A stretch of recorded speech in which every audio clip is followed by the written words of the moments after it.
उत्तम श्री राम भारतीय समाज की आस्था, विश्वास और संस्कार के प्रतीक हैं। श्री राम के आदर्श और विचार न केवल सदियों से भारतीय संस्कृति को पोषित करते रहे हैं, बल्कि हमेशा सद्भाव और उन्नति की राह भी दिखाते रहे हैं। ये राम की महिमा और विचारों की सार्थकता ही है जो भारत की सीमाओं को लांघकर पूरी दुनिया में इनका वजूद फैल चुका है और पूरी दुनिया में राम की पूजा होने लगी। दुनिया भर में राम को मानने और पूजने वाले करोड़ों लोग हैं। ये कहा भी जाता है कि राम सबके हैं और सब राम के। राम न केवल भारत में पूजे जाते हैं, बल्कि Indonesia, Thailand, Sri Lanka, Mauritius, Malaysia, Cambodia समेत दुनिया के अनेक देशों में राम और राम कथा का विशेष महत्व है। राम की महिमा और महत्व का अंदाजा इसी बात से लगाया जा सकता है कि इंडोनेशिया जैसा एक मुस्लिम देश रामायण की थीम पर डाक टिकट जारी करता है। लंबे समय से राम की जन्मभूमि अयोध्या में राम मंदिर के निर्माण की मांग की जा रही थी। इसे लेकर कई टाइटल सूट भी कोर्ट में दाखिल हुए। आखिरकार पिछले साल 9 नवंबर को सुप्रीम कोर्ट ने अयोध्या में राम मंदिर निर्माण से जुड़ा ऐतिहासिक फैसला सुनाया, जो अपने आप में देश के सौहार्द को और मजबूती देने वाला फैसला था। इसी दिशा में अब राम मंदिर निर्माण को लेकर केंद्र सरकार द्वारा श्री राम जन्मभूमि तीर्थ क्षेत्र न्यास के गठन की घोषणा कर दी गई है। इस ट्रस्ट के माध्यम से अब जल्द ही राम मंदिर निर्माण का कार्य शुरू हो जाएगा। वहीं सुप्रीम कोर्ट के निर्देशानुसार अयोध्या में सुन्नी सेंट्रल वक्फ बोर्ड को भी जमीन आवंटित कर दी गई है।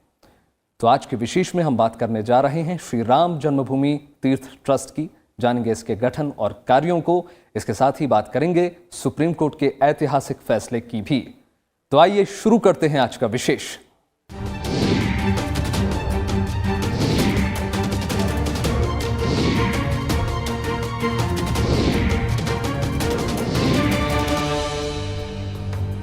तो अयोध्या में श्री राम जन्मभूमि पर भव्य मंदिर निर्माण की दिशा में केंद्र सरकार ने एक बड़ा कदम उठाया है। सुप्रीम कोर्ट के आदेश के मुताबिक केंद्र सरकार ने अयोध्या में श्री राम मंदिर के निर्माण के लिए ट्रस्ट के गठन की घोषणा कर दी है। इस ट्रस्ट का नाम श्री राम जन्मभूमि तीर्थ क्षेत्र रखा गया है। प्रधानमंत्री नरेंद्र मोदी ने 5 फरवरी को लोकसभा में ट्रस्ट को केंद्रीय कैबिनेट से मंजूरी मिलने की जानकारी दी थी।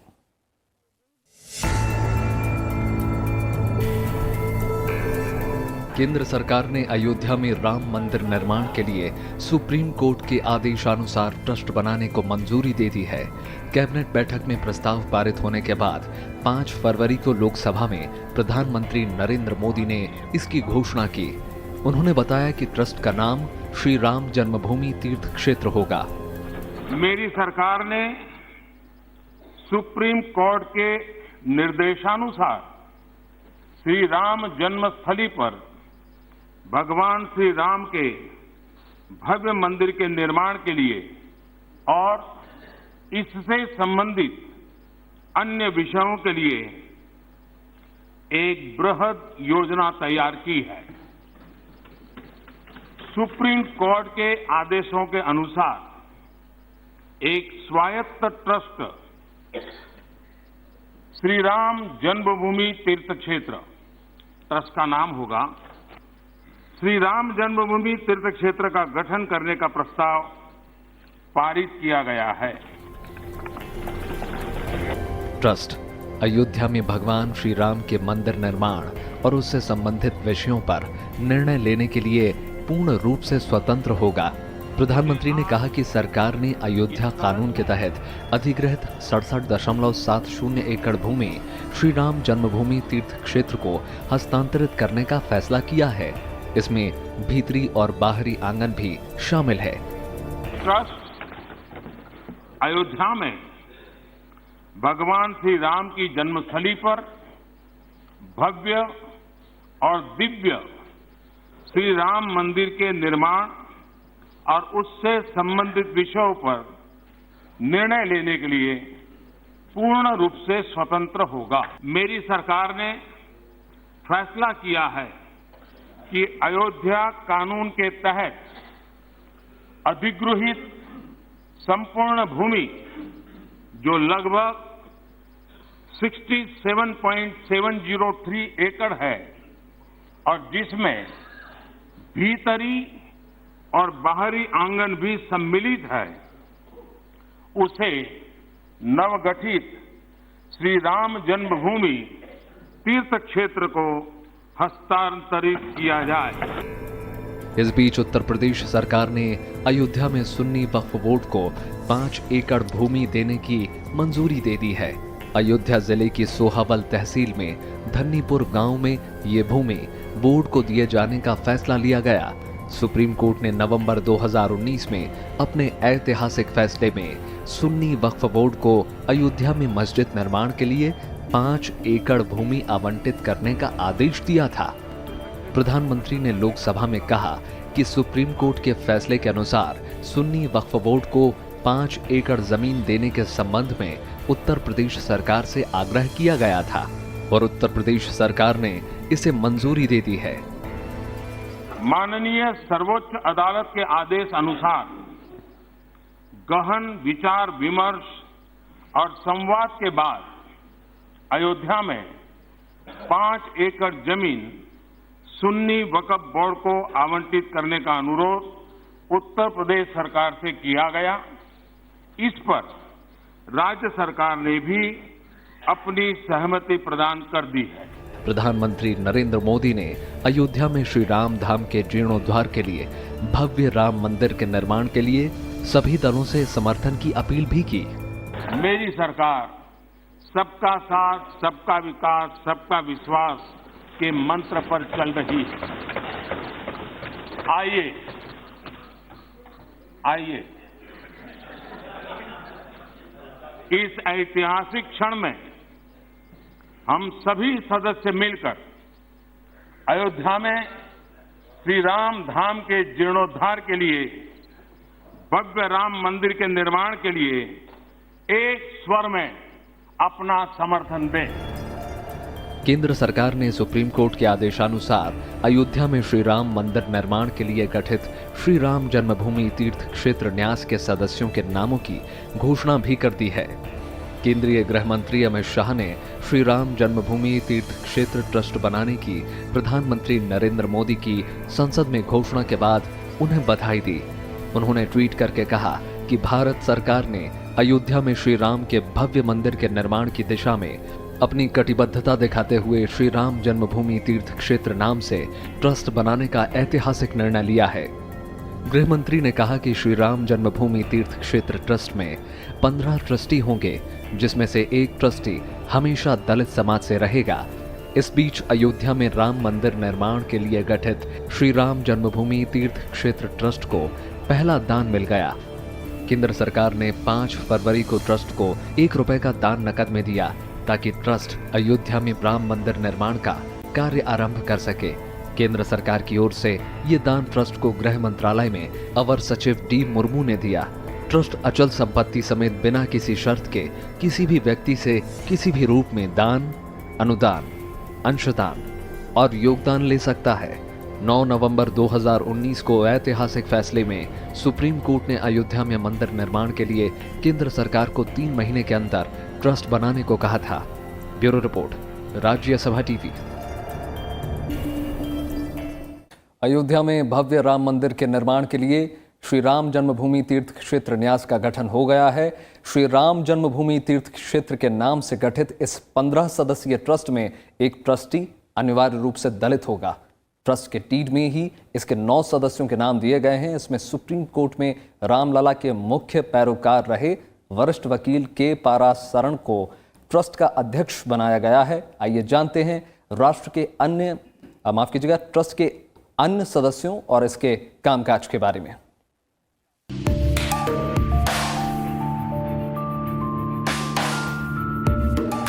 श्री राम जन्मभूमि तीर्थ क्षेत्र न्यास के गठन के साथ ही अयोध्या में बनने वाला भव्य श्री राम मंदिर के निर्माण का रास्ता साफ हो गया है। श्री राम जन्मभूमि तीर्थ क्षेत्र ट्रस्ट का गठन 9 नवंबर को सुप्रीम कोर्ट के फैसले के अनुरूप और 1993 में संसद से पारित अयोध्या भूमि अधिग्रहण कानून के प्रावधान के तहत किया गया है। ट्रस्ट के सभी सदस्यों का हिंदू होना अनिवार्य बनाया गया है। श्री राम जन्मभूमि तीर्थ क्षेत्र ट्रस्ट के सदस्यों में अयोध्या विवाद में हिंदू पक्ष के मुख्य वकील रहे के पारासरन को अध्यक्ष बनाया गया है। वो राम सेतु समुद्रम परियोजना पर भी मुकदमा लड़ चुके हैं। उन्हें पद्म भूषण और पद्म विभूषण जैसे पुरस्कारों से सम्मानित किया जा चुका है। ट्रस्ट के दूसरे सदस्य हैं अयोध्या के होम्योपैथिक चिकित्सक डॉक्टर अनिल मिश्रा। फिलहाल डॉक्टर अनिल मिश्रा संघ के अवध प्रांत के प्रांत कार्यवाह हैं। वो Uttar Pradesh homeopathic medicine board के रजिस्ट्रार पद पर भी कार्यरत हैं। इसके साथ ही अयोध्या राज परिवार के वंशज विमलेंद्र मोहन प्रताप मिश्र को भी ट्रस्ट में शामिल किया गया है। वहीं दलित सदस्य के तौर पर दलित समुदाय से ताल्लुक रखने वाले कामेश्वर चौपाल को भी ट्रस्ट में सदस्य बनाया गया है। 1989 के राम मंदिर आंदोलन के समय हुए शिलान्यास में कामेश्वर चौपाल ने ही राम मंदिर की पहली ईंट रखी थी। निर्मोही अखाड़े के प्रतिनिधि के रूप में महंत दिनेंद्र दास को भी ट्रस्ट में शामिल किया गया है। इसके साथ ही बद्रीनाथ स्थित ज्योतिष पीठ के शंकराचार्य जगत गुरु शंकराचार्य स्वामी वासुदेवानंद सरस्वती जी महाराज और कर्नाटक के उडुपी स्थित पेजावर मठ के पीठाधीश्वर जगत गुरु माधवाचार्य स्वामी विश्व प्रसन्न तीर्थ जी महाराज को भी ट्रस्ट में शामिल किया गया है। इसके साथ ही हरिद्वार के अखंड आश्रम के प्रमुख युग पुरुष परमानंद जी महाराज और पुणे के स्वामी गोविंद देव गिरी जी महाराज को भी ट्रस्ट में शामिल किया गया है। न्याय जो ट्रस्ट में ट्रस्टीज हैं उसके चेयरमैन हैं आपके पराशरन जी उसके चेयरमैन हैं। ऐसी स्थिति में उनको जो कहा गया है वो लाइफ हैं, पूरे जीवन तक जब तक वो जीवित हैं वो रहेंगे। बाकी ट्रस्टीज़ हैं उनको आप हटा सकते हैं, बढ़ा सकते हैं, लेकिन ट्रस्टीज़ में पेजावर मठ के हैं, इलाहाबाद के उससे हैं शंकराचार्य, अयोध्या के महाराजा हैं, अयोध्या के एक बहुत बड़े होम्योपैथ डॉक्टर हैं। इस तरह से जितने लोग चुने गए हैं उनकी योग्यता, उनकी ईमानदारी में कहीं कोई संदेह नहीं होना चाहिए। दलित समुदाय से ट्रस्टी रखने की बात कही गई है और उन ट्रस्टी का नाम ऑलरेडी अखबार में छप चुका है, जो बिहार के थे जिन्होंने राम जन्मभूमि का नींव रखी थी 1989 में, वो हैं ऑलरेडी आ गए हैं। ये अपनी आप के बहुत बड़ी मर्यादा की बात है। इनके अलावा ट्रस्ट में अन्य 6 सदस्य भी होंगे, जिनमें 2 सदस्य बोर्ड ऑफ ट्रस्टी द्वारा नामित होंगे और दोनों हिंदू धर्म से होंगे। अन्य सदस्यों में केंद्र सरकार द्वारा नामित एक हिंदू धर्म का प्रतिनिधि जो केंद्र के तहत IAS अधिकारी होगा। ये संयुक्त सचिव के पद से नीचे का व्यक्ति नहीं होगा। ये पदेन सदस्य होगा। साथ ही राज्य सरकार द्वारा नामित एक हिंदू धर्म का प्रतिनिधि जो यूपी सरकार के अंतर्गत IAS अधिकारी होगा। वो राज्य सरकार के सचिव के पद से नीचे नहीं होगा। ये भी पदेन सदस्य होगा। इसके अलावा अयोध्या के जिलाधिकारी पदेन ट्रस्टी होंगे। वो हिंदू धर्म को मानने वाले होंगे। अगर किसी कारण से मौजूदा कलेक्टर हिंदू धर्म के नहीं हैं, तो अयोध्या के एडिशनल कलेक्टर जो हिंदू धर्म के होंगे वो पदेन सदस्य होंगे। ट्रस्ट का 15वां सदस्य भी पदेन होगा, जो ट्रस्ट द्वारा राम मंदिर कॉम्प्लेक्स के विकास और प्रशासनिक देखरेख के लिए बनने वाली कमेटी का अध्यक्ष होगा। इसका चयन भी ट्रस्ट के सदस्य ही करेंगे। ट्रस्ट का पहले मेंबर्स गवर्नमेंट द्वारा अपॉइंट किए जाएंगे। कुछ लोग हैं एक्स ऑफिशियो, जैसे सेंट्रल गवर्नमेंट का एक कोई भी जॉइंट सेक्रेटरी लेवल का आदमी रहेगा, स्टेट गवर्नमेंट का नॉमिनी रहेगा, वो सेक्रेटरी लेवल का रहेगा, और फैज़ाबाद के अयोध्या के जो डीएम होंगे वो उसके मेंबर रहेंगे। लेकिन हमेशा ध्यान रखिएगा, ये तीनों जो नॉमिनेटेड मेंबर हैं उनके लिए एक शर्त लगी हुई है, वो प्रैक्टिसिंग हिंदू होंगे। ऐसा नहीं कि वो ईसाई हो, मुस्लिम हो, कोई या तमाम हिंदू हैं जो प्रैक्टिसिंग हिंदू नहीं, वो कहते हैं हम एथीस्ट हैं, हम भगवान में विश्वास नहीं करते, हम इसमें नहीं करते, वो भी नहीं हो सकते।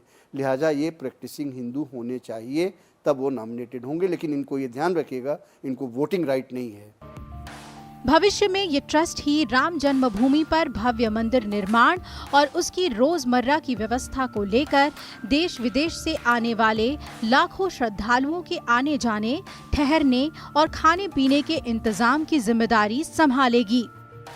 नए ट्रस्ट को भव्य राम मंदिर के निर्माण के नक्शे के चयन की छूट होगी। वो चाहे तो राम मंदिर न्यास ट्रस्ट के नक्शे और निर्माण सामग्री का उपयोग कर सकता है या फिर नए सिरे से नक्शे भी बनवा सकता है। ट्रस्ट एक सामूहिक दल है, सामूहिक रूप से सब लोग काम करेंगे। एक बार जब ट्रस्ट मिलेंगे, ट्रस्टी सब मिलेंगे, तो वो तय करेंगे कि क्या क्या इश्यूज हैं, क्या क्या चीज़ें हैं और किसको क्या जिम्मेदारी संभालनी चाहिए। लेकिन अभी तो मिले भी नहीं ना। तो गवर्नमेंट ने एक ट्रस्ट बनाया है, लेकिन गवर्नमेंट किसी के कामकाज को निर्धारित करने नहीं जा रही है। ये गवर्नमेंट के अधिकार क्षेत्र से पूरी तौर पर बाहर है। एक तरह से ये ट्रस्ट पूरी तौर से गवर्नमेंट से या किसी भी चीज़ से मुक्त है। ट्रस्ट के डीड में ही साफ कर दिया गया है कि इसके गठन के बाद सरकार की इसमें कोई भूमिका नहीं होगी, यानी ये सरकारी दखल से पूरी तरह मुक्त होगा।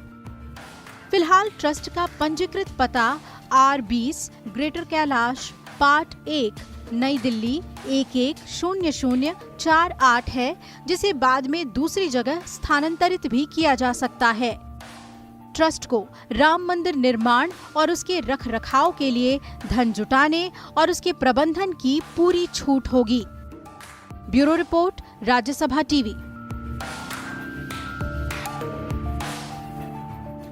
9 नवंबर 2019 की तारीख इतिहास के पन्नों में तब दर्ज हो गई जब अयोध्या जमीन विवाद में सुप्रीम कोर्ट ने ऐतिहासिक फैसला सुनाते हुए जमीन का हक राम जन्मभूमि न्यास को दे दिया। 450 साल से भी ज्यादा पुराने अयोध्या विवाद का समाधान पूर्व चीफ जस्टिस रंजन गोगोई की अगुवाई वाली संविधान पीठ ने किया। आइए जानते हैं अयोध्या विवाद का इतिहास। अयोध्या विवाद मामले में सुप्रीम कोर्ट ने 9 नवंबर 2019 को अपना ऐतिहासिक फैसला सुनाया। सुप्रीम कोर्ट की संविधान पीठ ने सर्वसम्मति से फैसला सुनाया था। संविधान पीठ में chief justice Ranjan Gogoi, justice S.A. Bobde, justice D.Y. Chandrachud, justice Ashok Bhushan, justice S. Abdul Nazeer शामिल थे। 5 जजों की संविधान पीठ ने 40 दिनों की लगातार सुनवाई के बाद 16 अक्टूबर 2019 को फैसला सुरक्षित रख लिया था। पीठ ने इसके बाद रामलला विराजमान को अयोध्या की 2.77 एकड़ विवादित जमीन का मालिकाना हक देने का फैसला सुनाया। कोर्ट ने केंद्र सरकार को मंदिर बनाने के लिए 3 महीने के अंदर ट्रस्ट बनाने के निर्देश दिए और कहा कि 2.77 एकड़ जमीन केंद्र सरकार के रिसीवर के पास रहेगा। सुप्रीम कोर्ट ने अपने फैसले में कहा कि बाबरी मस्जिद खाली जमीन पर नहीं बनी थी। ASI के मुताबिक मंदिर के ढांचे के ऊपर ही मस्जिद बनाई गई थी। कोर्ट ने निर्मोही अखाड़े के दावे को भी खारिज कर दिया। संविधान पीठ ने साफ किया कि सुन्नी वक्फ बोर्ड विवादित जमीन पर अपना मालिकाना हक साबित नहीं कर सका। ऐसे में कोर्ट ने फैसला रामलला विराजमान के पक्ष में सुनाया। कोर्ट ने केंद्र सरकार को सुन्नी वक्फ बोर्ड को मस्जिद के लिए कहीं और 5 एकड़ जमीन देने के निर्देश दिए। इस मामले को सुलझाने के लिए तत्कालीन चीफ जस्टिस रंजन गोगोई ने मध्यस्थता की पहल भी की थी। फैसले में एक ये चैलेंज किया गया कि राम कभी पैदा नहीं हुए थे, यानी और राम का अवतार एक उनका स्वरूप, मानव स्वरूप नहीं माना जा सकता। सुप्रीम कोर्ट ने ये नहीं माना। उन्होंने कहा नहीं, राम का अवतार मानव रूप में है, ये मान्यता है और इसको कानूनी मान्यता दी गई। नंबर 2, जो जन्मभूमि स्थान था वो किसी, चाहे निर्मोही अखाड़ा हो, चाहे विश्व हिंदू परिषद हो, चाहे जो हो, किसी को नहीं दी गई। एक पार्टी थी रामलला विराजमान। रामलला विराजमान, हमारे यहाँ ये परंपरा है कि ईश्वर को एक व्यक्ति माना गया है, इसीलिए ईश्वर के नाम पर संपत्तियाँ होती हैं, अकाउंट होता है ये। तो कोर्ट ने ये भी माना कि राम को अधिकार है जमीन हक रखने का, मालिकाना हक का, अकाउंट बनाने का। राम तो ये मान लिया गया। तीसरा ये कि ज़मीन राम के नाम कर दी गई। और चौथा कि ये सारे कामकाज मंदिर बनाने का ट्रस्ट करेगा, जिसका निर्माण 3 महीने के अंदर अंदर होना है। अयोध्या मामले को लेकर 4 टाइटल सूट दर्ज किए जा चुके थे। पहली बार जनवरी 1950 में गोपाल सिंह विशारद ने फैजाबाद अदालत में एक अपील दायर कर रामलला की पूजा अर्चना की विशेष इजाजत मांगी। इसी तरह का एक और मुकदमा दिसंबर 1950 में महंत परमहंस रामचंद्र दास की ओर से दायर किया गया। बाद में परमहंस दास ने मुकदमा वापस ले लिया। दिसंबर 1959 में निर्मोही अखाड़ा ने टाइटल सूट के लिए तीसरा मुकदमा दायर किया। इसके बाद दिसंबर 1961 में उत्तर प्रदेश सुन्नी वक्फ बोर्ड ने बाबरी मस्जिद के मालिकाना हक के लिए चौथा टाइटल सूट मुकदमा दायर किया था। 1885 में भी एक मुकदमा हुआ जिसके तहत ये पाया गया था कि यहाँ राम लला की जगह है और यहाँ पे पूजा होती है। बाद में ब्रिटिशर्स ने इस पे ताले वगैरह लगवा दिए, लेकिन ताला खुला और वो भी अयोध्या के एक जज थे, उनके कहने पे खुला। और बाद में ये सारे मुकदमे जितने नीचे के कोर्ट में चल रहे थे, इलाहाबाद हाई कोर्ट ट्रांसफ़र हुए। इलाहाबाद हाई कोर्ट ने माना कि रामलला का ये जन्म स्थान है, ये ज़मीन है, उनकी है, और इसके नीचे एक राम मंदिर था जिसको तोड़ा गया। और लेकिन उन्होंने जो किया, ये जो टाइटल डिस्प्यूट था कि आपका मालिकाना हक है नहीं, उससे वो बाहर चले गए और उन्होंने 3 पक्षों में इसको बांट दिया, जो कि वो नहीं कर सकते थे। यही मामला फिर सुप्रीम कोर्ट गया, सारी पार्टियां गईं और उन्होंने इसका चैलेंज किया और वहाँ सुप्रीम कोर्ट ने कहा नहीं, ये नहीं हो सकता। उनका फैसला उन्होंने जो तीनों में बांटा था उसको हटाया और एक पक्ष रामलला को उस ज़मीन का मालिकाना हक दिया और भव्य मंदिर बनाने का निर्णय दिया और बताया कि 3 महीने के अंदर ट्रस्ट बना के मंदिर निर्माण कार्य शुरू करिए। इलाहाबाद हाई कोर्ट में भी अयोध्या विवाद लंबा चला था। 4 अप्रैल 2002 में अयोध्या के विवादित स्थल पर मालिकाना हक को लेकर इलाहाबाद उच्च न्यायालय के 3 जजों की पीठ ने सुनवाई शुरू की थी। 2003 के मार्च से अगस्त में इलाहाबाद उच्च न्यायालय के निर्देश पर भारतीय पुरातत्व सर्वेक्षण ने अयोध्या में खुदाई की। भारतीय पुरातत्व सर्वेक्षण का दावा था कि मस्जिद के नीचे मंदिर के अवशेष होने के प्रमाण मिले हैं। मुस्लिमों में इसे लेकर अलग अलग मत थे। 28 सितंबर 2010 को सर्वोच्च न्यायालय ने इलाहाबाद उच्च न्यायालय को विवादित मामले में फैसला देने से रोकने वाली याचिका खारिज कर दी। 30 सितंबर 2010 को justice Sudhir Agarwal, justice SU Khan और जस्टिस DV शर्मा की बेंच ने अयोध्या विवाद पर अपना फैसला सुनाया। कोर्ट ने 2.77 एकड़ विवादित भूमि को 3 बराबर हिस्सों में बांटने का फैसला सुनाया। राम मूर्ति वाला पहला हिस्सा रामलला विराजमान को, राम चबूतरा और सीता रसोई वाला दूसरा हिस्सा निर्मोही अखाड़े को और बाकी बचा हुआ तीसरा हिस्सा सुन्नी वक्फ बोर्ड को दिया गया। बेंच ने इस फैसले के लिए आर्कियोलॉजिकल सर्वे ऑफ इंडिया की रिपोर्ट को ही आधार माना था। इसके अलावा भगवान राम के जन्म होने की मान्यता को भी फैसले में शामिल किया गया था। सुन्नी सेंट्रल वक्फ बोर्ड ने भी हाई कोर्ट के फैसले को सुप्रीम कोर्ट में चुनौती दे दी। इस मामले में कई और याचिकाएं दायर हुईं, जिस पर सुनवाई करते हुए सुप्रीम कोर्ट ने मई 2011 को हाई कोर्ट के फैसले पर रोक लगा दी थी। सुप्रीम कोर्ट ने फैसला दिया, उस फैसले में वो सारा इतिहास भी देखा गया। इतिहास में अगर आप इलाहाबाद हाई कोर्ट का भी देखेंगे, उन्होंने बहुत ही विस्तृत तौर पर इस इतिहास की चर्चा करी, सबूतों की चर्चा करी और उस इतिहास में ये पाया गया कि 1528 में ये मंदिर राम मंदिर गिराया गया था और मीर बकी जो जनरल था बाबर का, उसने गिराया था।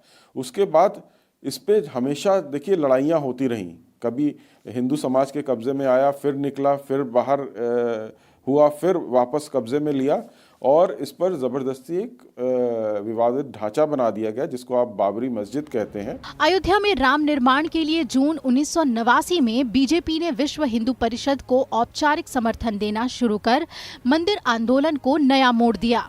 वहीं 9 नवंबर 1989 में तत्कालीन प्रधानमंत्री राजीव गांधी की सरकार ने बाबरी मस्जिद के नजदीक शिलान्यास की इजाजत दे दी। अक्टूबर 1991 में उत्तर प्रदेश के कल्याण सिंह सरकार ने बाबरी मस्जिद के आसपास की 2.77 एकड़ भूमि को अपने अधिकार में ले लिया। 1992 में बाबरी मस्जिद गिरने के 10 दिन बाद ही 16 दिसंबर 1992 को लिब्राहन आयोग का गठन किया गया। लिब्राहन आयोग को 3 महीने में रिपोर्ट देने को कहा गया था, लेकिन आयोग को रिपोर्ट देने में 17 साल लग गए थे। इसी बीच पूर्व प्रधानमंत्री अटल बिहारी वाजपेयी ने अपने कार्यालय में एक अयोध्या विभाग शुरू किया, जिसका काम विवाद को सुलझाने के लिए हिंदुओं और मुसलमानों से बातचीत करना था। कई सालों से चले आ रहे अयोध्या विवाद का समाधान सुप्रीम कोर्ट ने किया, जिसका देश में स्वागत किया गया।